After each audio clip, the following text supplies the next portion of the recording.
I'm super excited that after starting to double dose the allergy medicine, I actually can breathe through my nose majority of the day, which is not something I could have said for like the last 2 weeks. So You gotta get that Alex Hormozy thing for your nose. yeah, he wears that all the time. Is like, do you know why he wears it? Yeah. So you can breathe through your nose easier. Yeah, but like, did his nose break? Was he born with like small nasal passages? Like, what? Like, what's the reason why Alex specifically is the one wearing it? I don't know the specific reason in terms of why he might need it. Mm-hmm. I know for the benefit of him doing it, he is able to focus more because he's getting better oxygen flow through his nostrils, which is the way we're supposed to breathe anyway, which most of us still don't breathe properly. Yeah, mouth breathing causes a lot of problems for sure. No, I brought it up. Like, well, didn't bring it up, but I was curious because a lot of athletes and fighters, especially fighters who are getting punched in the face a lot, they will get nose surgery to expand their like nostrils to make them bigger so that they can get more air while they're beating people up. Oh, I thought it was just because they have deviated septums from getting their nose broken so many times. That could be part of it as well. But yeah, no, it's just like opens up the airways and allows them to breathe better. So, I mean, guess you don't want to be wearing a nose strip while you're fighting. You'd rather just get the surgery and call it a day. Yeah. I mean, those guys are making purses that plastic surgery don't mean shit to them. They're making that big money. But anyway, I'm excited to talk about some topics here today. Two awesome shows we watched, wrapped them up. Mm-hmm. You finally finished Invincible Season 2 with Barbara, which is great because that is literally one of my favorite shows that's on TV right now. And then the other one is going to be airing again in June, which I'm super excited about.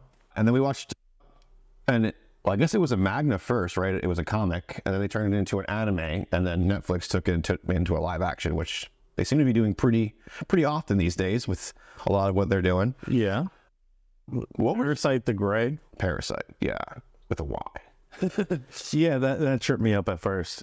I have no knowledge. This is like my first introduction to it, right? I knew of it, not it, as a anime, right? Because it's been around a while. However, I never got into it. I was more, Dragon Ball, My Hero, Seven Deadly Sins. What else? Pokemon, of course, growing up. That was a huge thing for me from like 8 years old on. Now my son, who was 9, is super into it.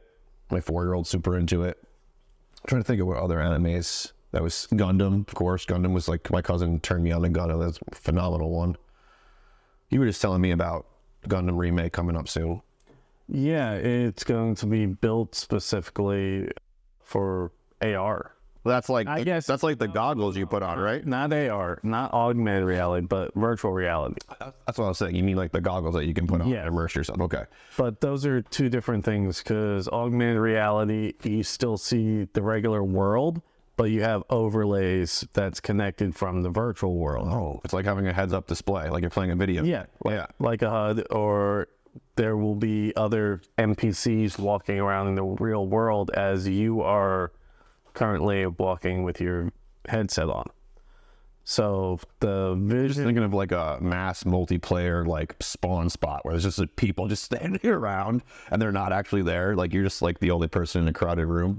So I wouldn't be surprised if they've got Pokemon on there pretty soon, right? Oh, So Pokemon Go, I could see them just transferring that over, yeah. But that still takes a lot of work. Yeah. Having the little characters running around instead of just being on a game when you're walking to a location. They've got the location bar down, so yeah, I could see it being relatively simple since most of that work's already done. Oh. But I think that would be really cool. Yeah. They have horror versions. That's what I always think of when I start thinking of like truly immersive VR, where with like even with the sensors and all of that. So like if you get shot, you feel it kind of thing. Mm-hmm. Like how crazy would it be to play like an intense like nighttime zombie game or like a horror game? Like what's that really famous one? Five Nights at Freddy's or whatever it's called, where you're like basically stuck in a horror movie. Yeah, I might be completely wrong. The comment section will definitely let us know. But I think something like that where like you are true, like because your brain can't tell the difference, so you are truly terrified, like it's something's coming after you. That is going to be something next level. Well, you've seen the videos online already of people wearing VR and like running into the stove and breaking the stove glass, or running through a sliding glass door window, because their brains aren't ready yet for the difference, or they get so immersed they think they're really there, and fight or flight kicks in, and they just take off into stuff. Yeah. Before we transition, the ones that I think are the funniest, before I turned off all social media on my phone, one of the ones I would stop very often on TikTok are the people getting caught.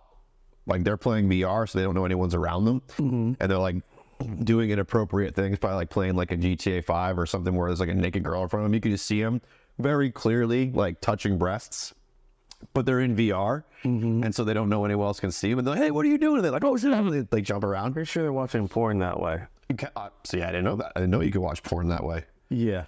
Interesting. So there you go. Now I learned something new, but... Oh, come on. That is the first space to adapt any new technology. I mean, there's a reason why we put a lot of money into keeping old people hard, right? The reason that we put a lot of money and time into that, right?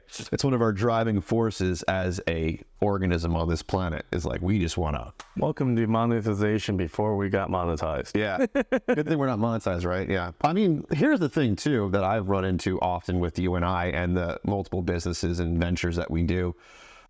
We name things very inappropriately, or we name things and then all of a sudden those words become shadow banned, and we're like, what? Timing. Yeah, because we have obviously OVF stands for Operation Veteran Freedom, and the words freedom and veteran are now trigger words on social media. Well, have been now for about 2 years, maybe even longer. They're trigger words now, right? So they're shadow banned, and they're deeply like looked at because they're trying to, in my opinion, stop the gathering of like-minded people in large masses, especially veterans. So I feel like you're teasing next week's episode. I'm good at that.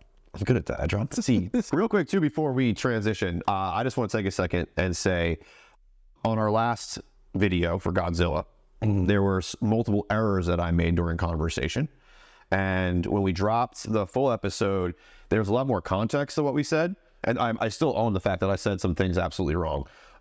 But in the context of the fuller video, I share a lot more, which some of the hate comments that we got were answered in the whole video. But the little snippet that we drop, right, shorts, they trend, they're popular, it's part of content that we do, only give you a piece of that.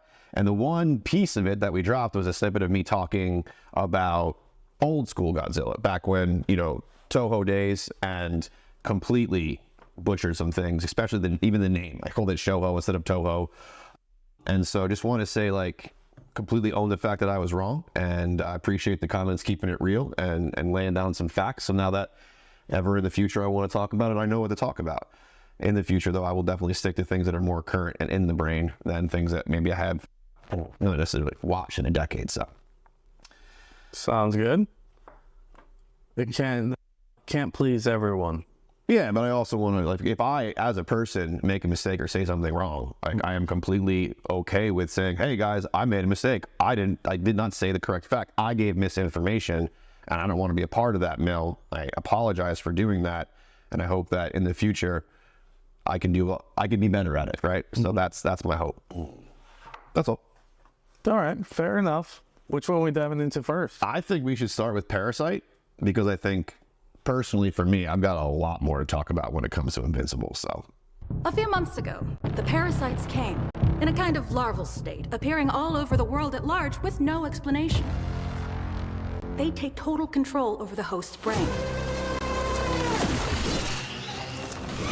All right. So let's hear your takes and what you liked about Parasyte. Where was your mindset going into it? Were you receptive to that style? Yeah, so walking in, I was completely open. I like I said, no introduction to what it was other than I knew that it was a Japanese anime at one point.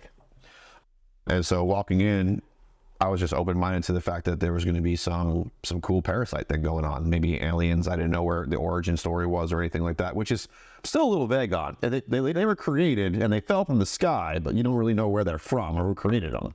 So it's like, okay. But anyway, I'm very open to it. I thought it was, interesting and entertaining to watch. But for me, we talk a lot about personal growth and development. We talk a lot about overcoming adversity, fear, obstacles in our lives, and we use entertainment to really help tell those stories. And for me, watching Parasite, I did struggle a little bit with connecting it to one of those. I know you feel a little bit differently, so I'm very excited to hear what you pulled from it. But for me, I thought it was entertaining. I personally had to do some more research and deep dive, through blogs and different YouTube videos to try to figure out the things I didn't know. The one thing that definitely didn't make sense to me, spoiler alert, so maybe skip ahead 10 seconds. At this point on, there's going to be a whole lot of spoilers. Fair enough. So if you have not yet watched the show and you are intending to, go watch it, come back, and then you can give us your feedback as well. So I was just like, okay, got it. They have to take over a human host. They have to consume the brain. That all makes sense. And she becomes a mutant because of the fact that they didn't do that. I'm like, okay, that's a bit of a stretch. What did it consume? How is it sustaining itself? Because there's a lot missing there for me. Mm. Yeah, I know it gave all its energy to save her life, but then isn't it supposed to what did it consume to get the energy then? Right? Because it had to consume something. It had to do something. And then what really threw me off, and then I found out during research why it's possible, when the dude gets his head cut off, her cop buddy, and he gets his head cut off, and all of a sudden he's now a parasite. I was like, did I miss something? He's supposed to be dead. And I didn't realize that they can jump bodies once they become the full parasite. So when that little worm thing, I think it's just the one dude, though. Nobody else was able to do it. So upon more research, I discovered that it is an ability of the parasites. So once, when they're that little worm thing, and they first go in, they have to consume. They're not a worm. They first seeing the thing, I thought of a giant freaking earwig. A bug, yeah, a worm, a bug, yeah. It's an organism that's not supposed to be very unique, so it's a hard way to describe. So alien-looking bug crawls in the ear.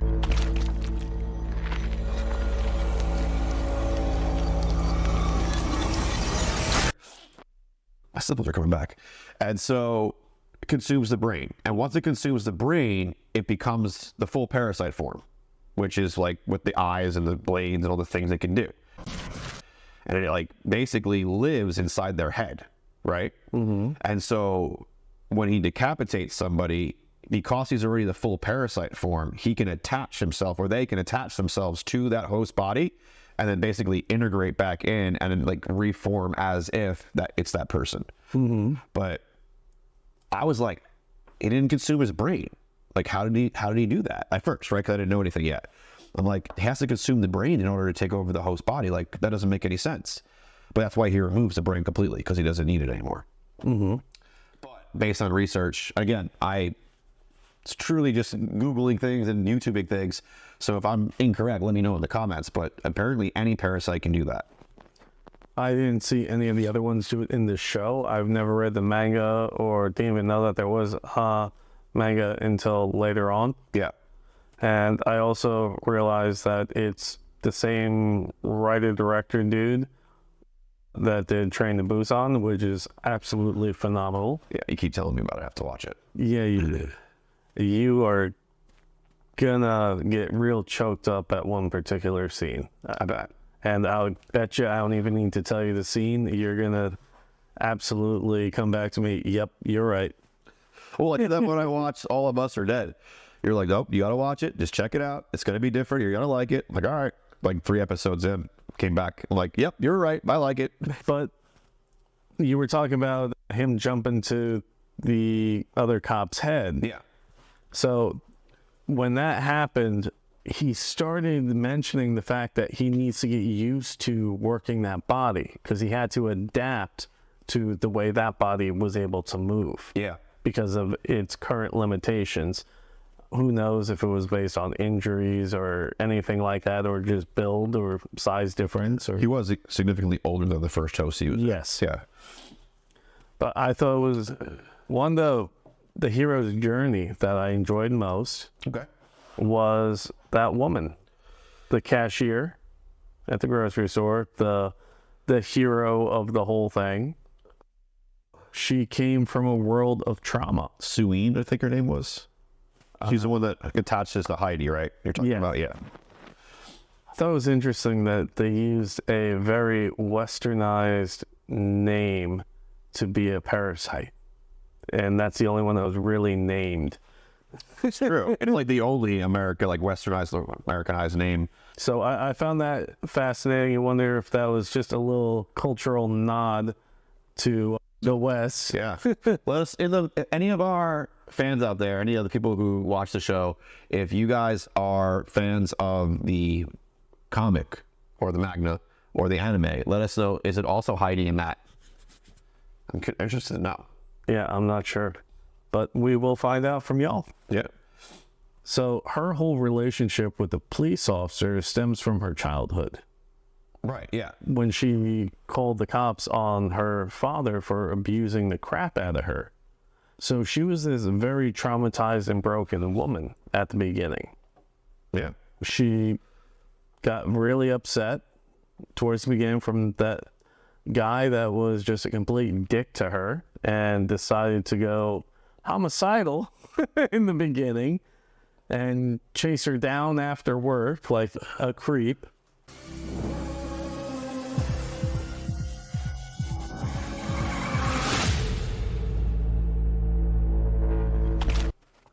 And so once that happened, her body was so far injured, when the parasite entered her, she couldn't use the energy that Heidi couldn't use the energy she had to consume the brain. I'm the organism inside you now. Had we been unable to combine, we both would have died. So what she had to do was repair the host's body first, otherwise she was going to die anyway. Yeah. So she just took a chance, and what I think is really cool is throughout all the episodes, is Heidi is learning to be more human because of their bond.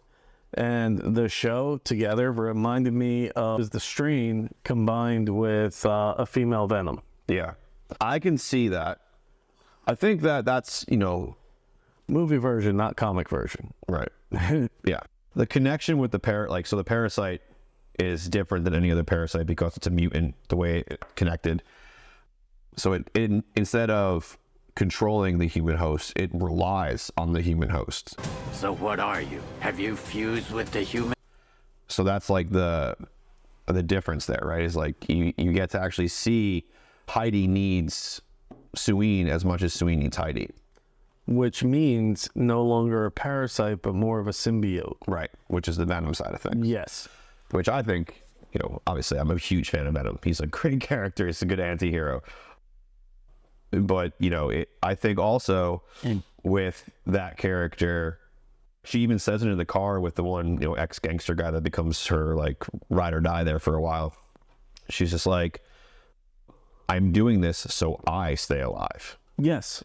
Right. So it has nothing to do with, like, becoming more human or having emotion or, like, creating humanity inside of this, like, that symbiotic thing. It was just like, this is what I need to do to live, so I'm going to do this thing.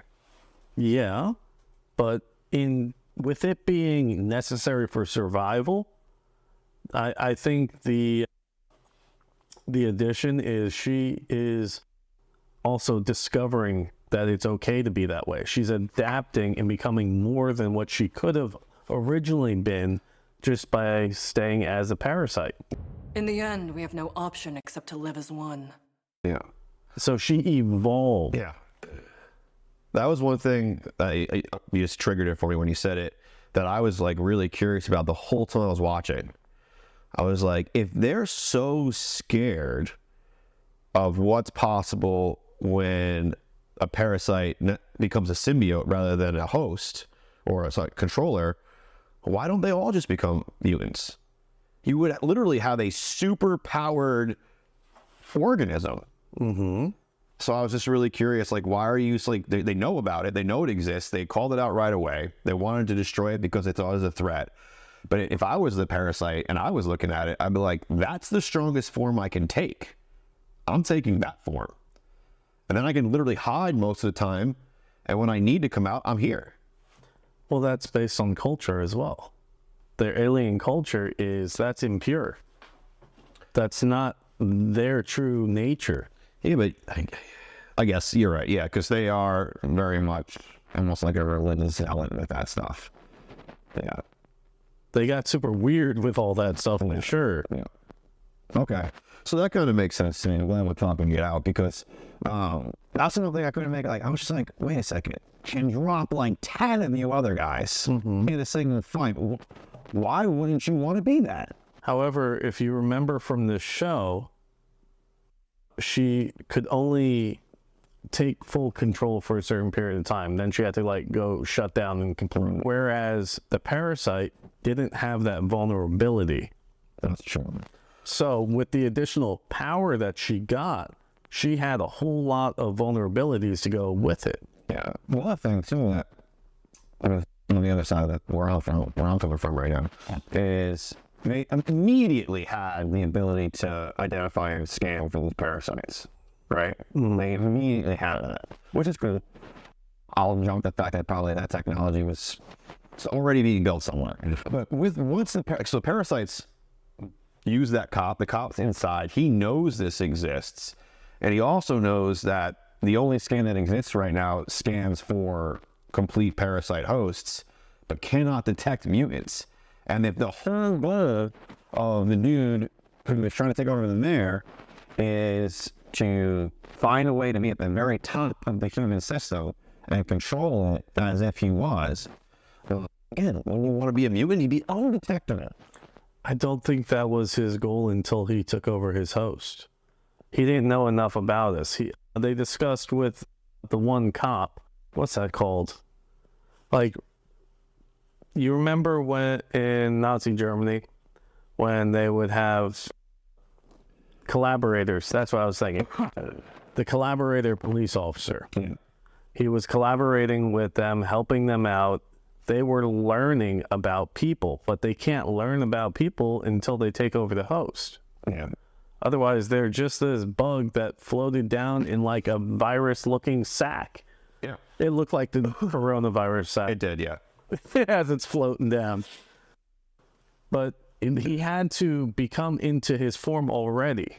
And they kept explaining that their whole goal as a species is to fully take over a host and then take over everything else. Yeah. Like the whole goal is eat humans.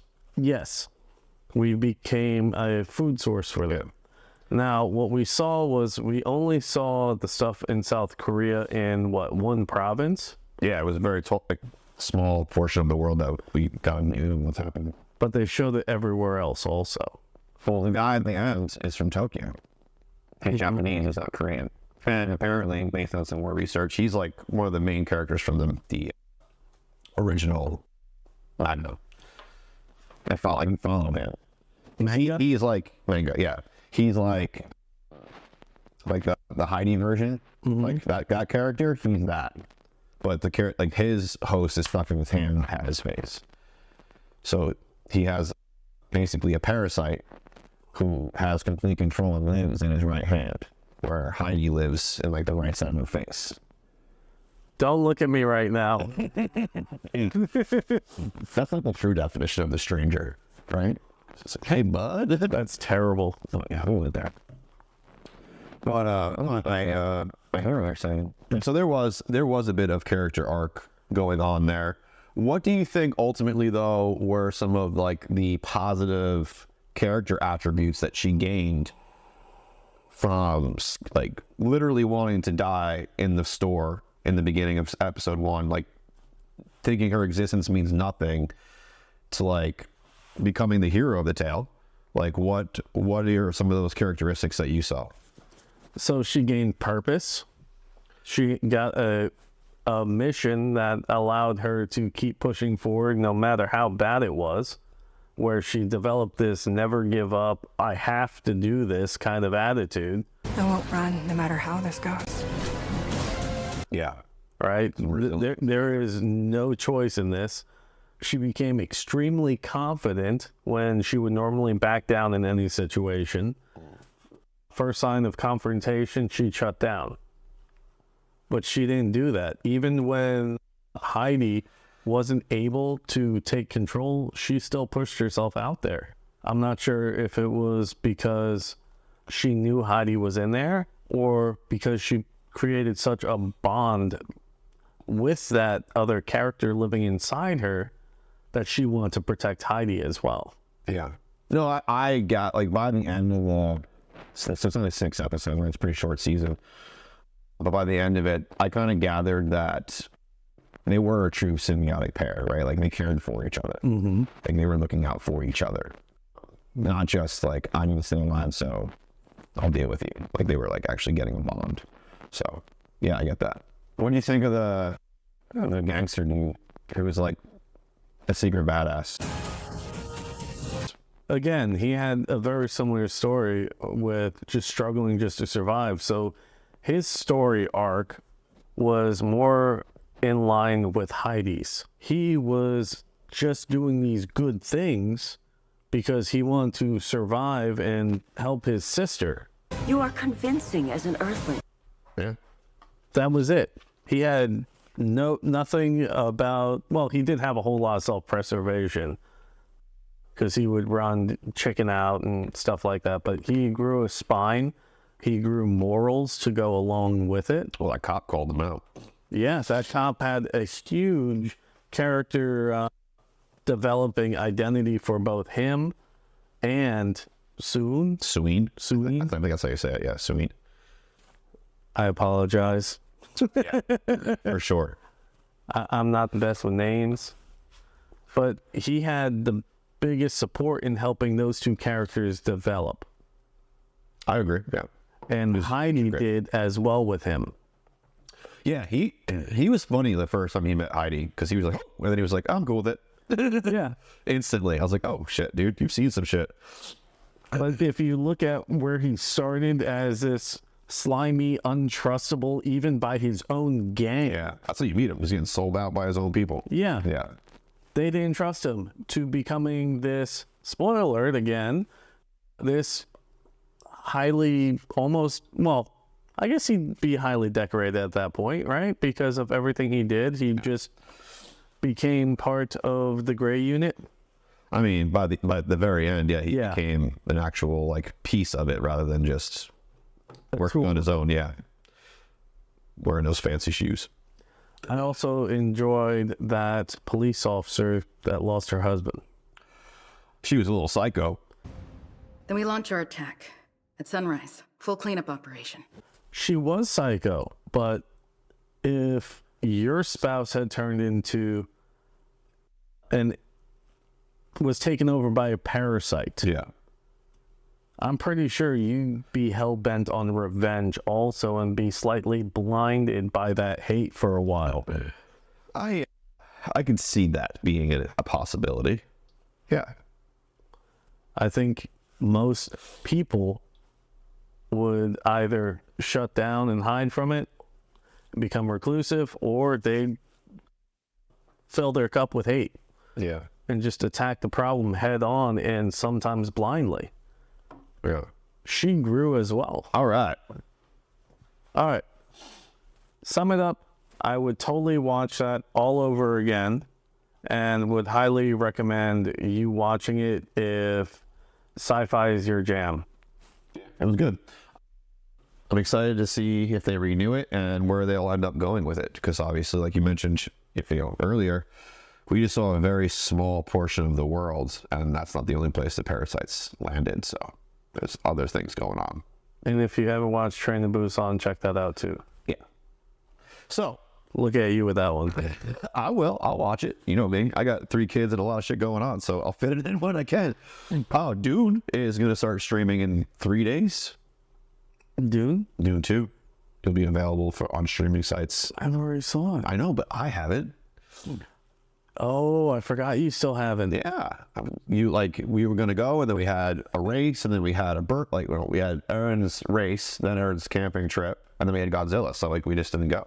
Yeah, I'm excited to see what you think of that, especially since you're way nerdier on that one than I am. Yeah, I think I really fell in love with it when they made the new. So they had the one that was I think it came out in the 80s. I'm going to pause you right here. Let's not talk about Dune. We'll save that for a complete episode. Otherwise, you're just going to go down a rabbit hole of Dune.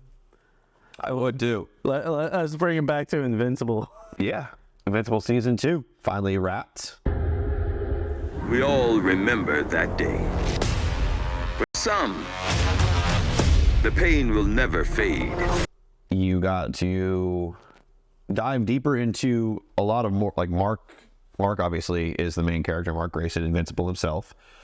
And you got to dive deeper into his emotional journey, really, is where you went with him. The one issue I had from watching Invincible was the father's character, Omni-Man, the man who voiced him, and the fact that he looked just like the dude from the Daily Planet. So You think he does? What? The actor who voices him, Yeah. the dude from the Daily Planet, I understand that. and then the whole thing with the mustache. I just don't think Daily that Planet. Omni-Man and what's his name? J.K. Simmons, the guy who does the Daily Planet. Yeah. I don't think they look alike. I'm looking it up. Okay, J.K. Simmons is the actor who plays him. Yes. J. Jonah Jameson is the name of the guy from Marvel. You think he looks like Omni-Man? Okay, I do see it now. He even has the gray in the same area.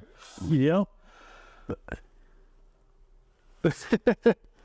I guess I'm just not so familiar with Mr. J. Jonah Jameson because I didn't put the connection together. So what is your issue with them? They just look too similar? No, it just bugged me because I kept hearing, because it's the same actor and looks the same as he did in that part. Yeah. That I'm picturing the dude from the Daily Planet just doing all these superhero adventures and being the good guy, the bad guy, and everything in between. I don't know, it's not far from being with him, for sure. He had his moments. Well, he has one of the craziest arcs, which I will not throw in because you are so far from the end of what happens. But yeah. What do you mean? Omni-Man? Yeah. You have not seen the last of Omni-Man. Well, I've seen the 2 seasons. Right. You're talking about from the comic? I'm talking, he in the comics, he has a really awesome arc. I thought his arc was pretty cool with You still haven't seen nothing yet, though. Really? Oh, did it get so good? Yeah, we barely touched the surface. You haven't seen. So that's not true. I'm not saying action. There's a huge thing. This thing goes for many different fights. A huge arc that's going to happen soon. That was the Brainiac dude? Yeah. I'm visiting an old friend. Angstrom. He's the one who had the ability to open portals to different universes, dimensions. There's an infinite number of dimensions, and I was born with the ability to access all of them. And ends up with the accident. All of his people get jammed into one body. It's the brains of everybody, but it's in one body. It's just different. I thought Invincible was fun. The character development and the ties to problems that the regular teenage boy faces, along with the whole wanting to be a good person. He's got all these responsibilities of the world at one point and then multiple planets at another point. Mark, I need you to go to space again. What? Yeah. And that was a lot of responsibility. He didn't always handle it very well. And I just really appreciate the thought that goes into these character developments that he put into them. Yeah. Because it was truly profound. There's no throwaway characters. Everyone's having some sort of journey. Even Like the ones that you just get introduced. Shapesmith, like the newest guy, the Martian guy. Who are you? I call me the Shapesmith. Even he's on a little bit of his own little arc. You got Rex Skull, who is, coming to terms with the fact that he hasn't been a good person and almost died. Die fast, assholes! My pizza's getting cold. You got Duplicate, who has felt every death she's ever had from every duplication she's ever had. So she's locked herself away from the world so that she can actually live. And you got not Invincible, but Immortal. But living, she wasn't. She was hiding. Well, exactly, yeah. But staying alive, it was her goal. Mm-hmm. We got Immortal, who has literally been alive since like ancient civilization, and it's just coming to terms with the fact that like he's been through a lot of fucking trouble. He's like, this hurts. Like this actually hurts. I need some time to deal with this shit. Tremble before my unlimited power! No. Even all the way down to Donald, like trying to like rationalize what it means to be alive, because he realizes like I'm just a brain. Like what am I? Mm-hmm. And then he like clearly realizes he can still be a hero and has been a hero, just didn't realize it. So there's a lot of like, and then the Puppet Master. Exactly. And there's no throwaway characters. I call him the Puppet Master. I don't remember his name, but the one who always tunes in like, hey, you gotta go save this. Hey, you gotta go save that. The CIA. I mean, what you're talking about. And for whatever reason, it's Triple 7. Cecil, yes. Cecil was a really good character because he has to juggle the balance between what's good for the people he cares about and the greater good. And you see that internal struggle in him throughout the whole time. Yeah. At points, you're like, man, this guy's an asshole. But he really wasn't. He was in constant conflict with himself. Yes. Yep. He wanted to constantly do the right thing. I think that's why he doted on Mark's mom. Like, he bent over backwards and she just kept throwing it in his face, thinking it was just because of ulterior motives, when I think it was him attempting to heal his guilty conscience. I think there's definitely a lot of that in there. I think that Omni-Man tricked them all. Mm-hmm. Like, the entire world. And I think the ones closest to him, Art, who creates the costumes, Denny, who is the wife. The last 20 years of my life have been a lie. Cecil, Mark, all of them are like, there's different conversations they're going to have with each other because they're the only ones that really know all the truth. And so like they're trying to heal and like have these different conversations. Like you said, I think that's part of like Cecil's healing process is like trying to make amends for like the fact that he didn't see this shit happening. He could have like stopped it, couldn't. Once he realized all the events, too strong to stop anyway. So I liked Art. He was a good character. Yeah. He reminded me of a cross between Alfred from Batman, and some gentleman mobster, Italian mobster. Yeah, he's got that like old sage. Like I've seen a lot of shit. I've got a lot of wisdom, but I've got no need to like even raise my voice anymore. I'm waiting for him to come to a point where he is going to fuck shit up. Art? Yeah. I don't think you might be disappointed. He's not a superhero. He's just a guy who creates costumes for them. He's a confidant for them. Okay, but so he's like from John Wick, not the bellhop, but the concierge. Correct. Yeah, he's that guy. I loved him as He's like one of the best supporting roles for superheroes who never actually engages in superhero activity. Okay. He just gives them all the cool gear and outfits and shit that suited them. Very cool. Like a Q for Bond. Yes. That's what he's like. Never actually seen him really go at it, but completely knowledgeable and involved.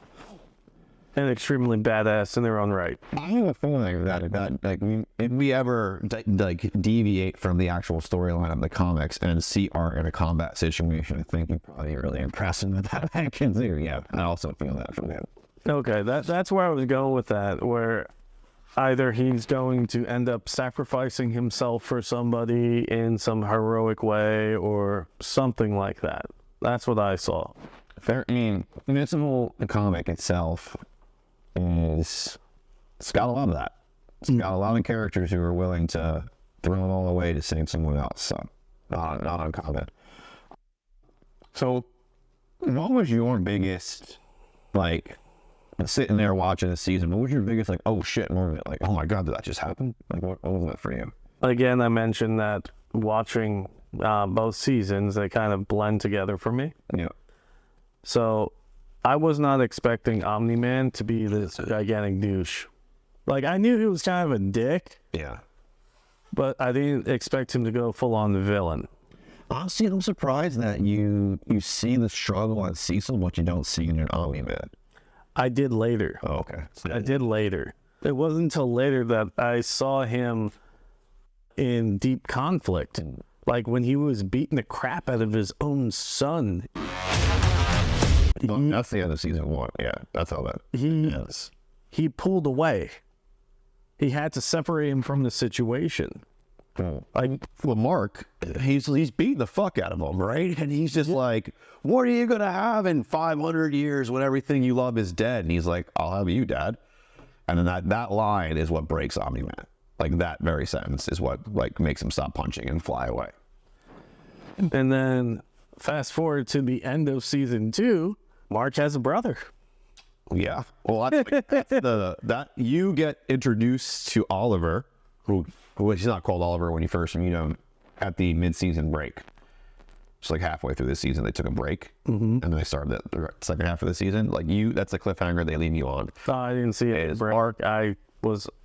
So remember when they get started? Remember when remember when the planet Thraxa is attacked? Mm-hmm. That's like that episode is where the normal airing ended. Like when we were watching it in real time, you watched up to that, and then they took a break, and like 2 months later came back and finished out the rest of the season. So I'm glad I didn't have to worry about that break. I did. I did. I have to say, I also love Seth Rogen's character. Oh, is going to be really, even in the comics, super instrumental for the rest of the season. Like for the rest on the storyline of Invincible, like he is very, very crucial. I got Cyclops Piccolo vibes from him. And that's exactly what he is, man. He's a one-eyed freaking Piccolo. Mark isn't like other Viltrumites. He's a good guy. And I can't even say that because, in Dragon Ball, Piccolo was badass. But by the time you get to Dragon Ball Z or Dragon Ball Super, he's just like a side character. There are so many more Ultra characters than him. And in the reality of, like, the Omni-Man universe, he's top 3. Really, like, top 3 strongest beings in the universe. Al the Alien. One of the top 3. Every time he loses, he gets stronger. That's his superpower, basically. Oh, I didn't know that. Like every time, that's why Thaddeus, the leader of the coalition of planets, unplugs his life support, so he'll die. Basically gambling that either he was gonna like not make it, or his healing factor was gonna kick in, and he was gonna recover. And when that happens, he like gets 10 times stronger every time that happens. So I didn't realize that. I thought he was a villain until he revealed who he was. Oh. That he was the first one to resist. Thaddeus was the first one to resist the Viltrumites, yes. Yeah. Then he pulls his beard off and he like shows you that he is a Viltrumite. And he's got just a mustache. Well, that's the signature of the Viltrumites. Yeah. All adult male Viltrumites rock some sort of mustache. Speaking of the Viltrumites, I dug the female one that came to see Mark on the Nessa. So you have a Nessa who has the short hair. She looked like Android. Oh, so she's actually one of the most hated characters in all of Invincible. Really? She does some vile shit. I kind of dug her. I was like, look, she seems to be approaching this in a good way. Well, you haven't met. So you've met her when she's still being very diplomatic. Yes. And that's cool.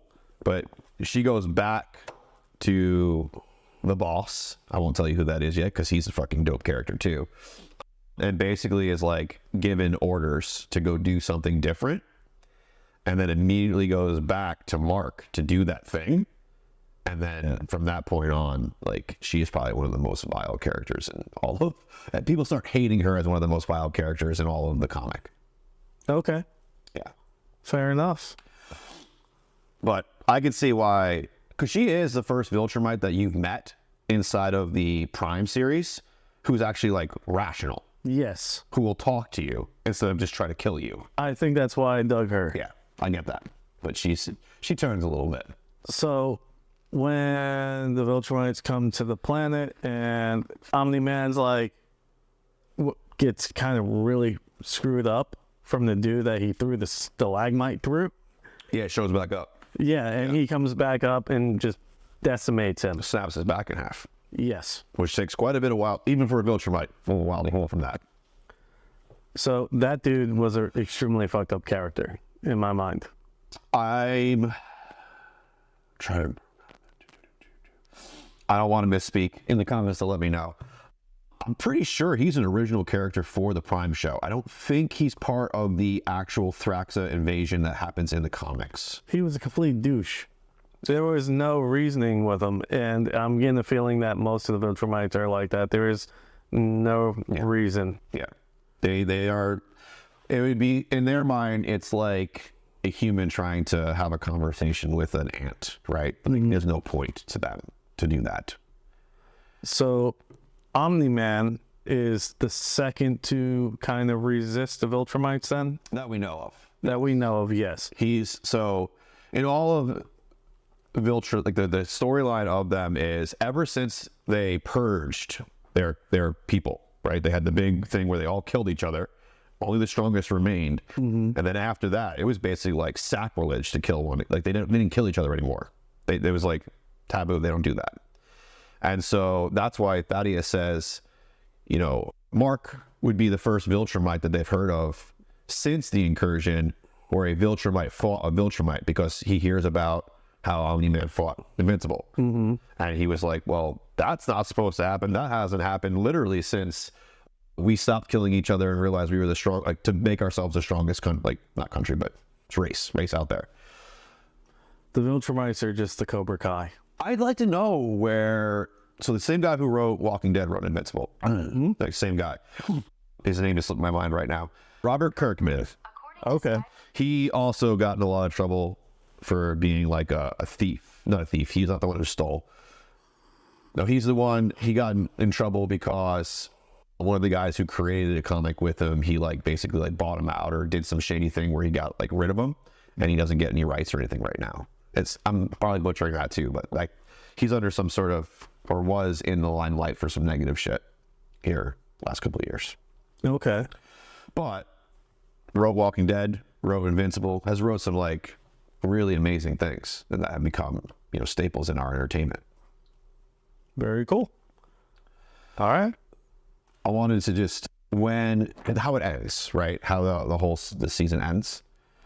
It's like a little bit of a cliffhanger for everyone, because Invincible as a character does not want to be his father, right? Like that's the main driving force since he realized who his dad really was at the end of season 1, all the way up to what we've seen to the end of season 2. Like he's been doing everything in his power to be different than his dad, which is a reversal from season 1, which is until the end of where he wanted to be just like his dad in every single way. When I was a kid, I always wanted to be my dad. Yeah. And so season 2, he's in ultimately a huge conflict with what he's felt his whole entire life. Yeah. Yeah. And now he wants to do the complete role reversal of that and be still like his father in terms of the good that he saw him do, without all the negative side effects of the hidden things. Yeah. What if I become him and I don't even know it? Well, I also like, because he went to the extreme of not wanting to be his father, he also like found himself in some situations that he didn't like necessarily do it correctly, because he was trying to be so much not like his father that he wasn't willing to like step into like a little bit of evil that he may need it. But I think what's cool is that when he meets his dad again on Thraxa, he realizes like he's not necessarily all evil, right? He starts to realize that. He's like, okay, I'm willing to have a conversation with you. I'm willing to hear you out at least. Did you start to, I don't know what you felt, but did you start to feel that that's where you started to realize the difference between our Mark Grayson and the other ones we've been introduced to, right? Because the season 2 opens and you're like, okay, Invincible's fighting Immortal. This is weird. And then all of a sudden you very quickly realize, oh crap, we're not not Invincible. Omni-Man, right? No, Invincible's fighting him. Omni-Man's the one who kills him. But they're together. And that's when you... okay. I know what you're talking about now. I thought you were talking about when Omni-Man killed all of them. I thought that's the beginning of season 1. I thought that's what you were referring to. Yeah, okay. No, when he wipes out the Guardians of the Globe, that's how you, like, the cliffhanger of season 1, episode 1. That's how the pilot ends. Mm-hmm. What I'm talking about is we're, not even a couple minutes into episode 1 of season 2, and all of a sudden we realize we're not in the universe we're used to. Like, oh shit, this is not what we're used to. This is not our Mark Grayson. And throughout the first couple episodes, especially the Angstrom Levy arc that they do throughout that season, you start to realize that, like, Mark Grayson as we know him is very rare. Yes. There is only one. Mm-hmm. Every other version of him went dark side. The love and support of his father. And in our universe that we're part of, it's the only one that also has Oliver. And so one of the things that I believe, and I have not been able to like confirm it yet, but one of the things that I believe is that Debbie being a part of their lives is the reason that they turn good. Because the very first Mark Grayson that you meet that goes evil doesn't have a mom. And then you meet one later on who actually kills his own mom. And then you meet, like, because in the very last episode when he's fighting through the different dimensions, and then ultimately while he's doing that, you're seeing Angstrom's like different experiences with the different Invincibles. Yes. Like he's kills his son and does these different things. Like all of those different ones, the differentiating factor is they didn't have the mother's love. They didn't have Debbie's counsel. All they had was the lust for power and greatness chasing after their father. So I think that is the linchpin piece, the piece that makes our Mark, our Oliver exist, our Mark different, our Omni-Man a good guy, or on an arc of redemption to be a good guy. I think that Debbie makes all that possible. Cool. So where in your life are you the good person or the good influence for everyone else around you? How much of a difference are you making in everyone else's life and don't even realize it? Yeah. Let us know in the comments, and we'll see you guys on the next one. Peace.